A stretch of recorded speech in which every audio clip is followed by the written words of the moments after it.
Agents have somehow and quite unjustly managed to land themselves in the popularity stakes somewhere just above the taxman.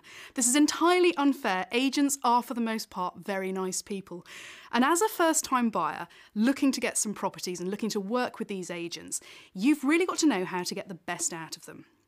Agents have a lot of people registering with them the whole time, so you need to make sure that you stand out as someone who's A, serious, and B, able to proceed when you find the right property.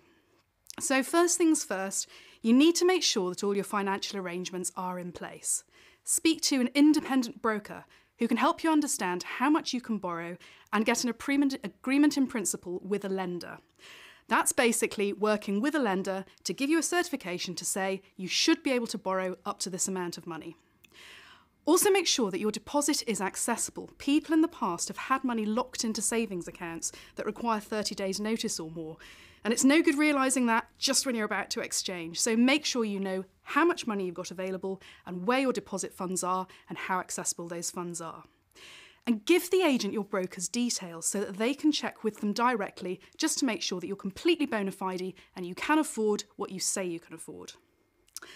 Next, you need to be specific and flexible. Now, I know that sounds like a bit of a contradiction in terms, but what I mean is, before you go and look at some properties, sit down and make a list yourself of which aspects of a property are deal breakers for you and which are just wants. So many people will walk into the estate agent and list all their dreams and desires, and it's particularly common when you are a first-time buyer and you've got in your head exactly what it is that you want. So sit down and work out how many bedrooms do you actually physically need as a minimum? Do you absolutely need parking? All those sort of things.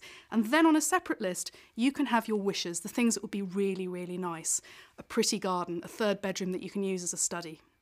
So when you're talking to the agent, don't just tell them about listing the property features that you'd like and the location. Tell them about your lifestyle, tell them why you want these things. And a good agent will often ask this question to you directly. And if they can understand, for example, that you like entertaining, that you get home from work late and you have 2 cars, that'll reinforce to them the importance of good dining space and off-road parking, rather than just being sort of buried in a list of wants. So make sure that they know where you draw the line, what's the minimum that you will accept from a property, and the sort of things that will really make it special for you.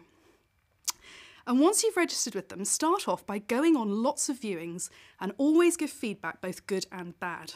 If an agent phones you up and says, I think I've got something that you'll really love, go with them, even if they haven't sent you the details. Go and have a look, show them that you're really willing to trust them, to build a rapport with them, and tell them what's right and wrong about it. And as you keep doing that, they'll then start to build a picture of what you're really looking for. And once you're happy that they do have that picture of what you're looking for, you can be a bit more discerning about how many properties you view with them.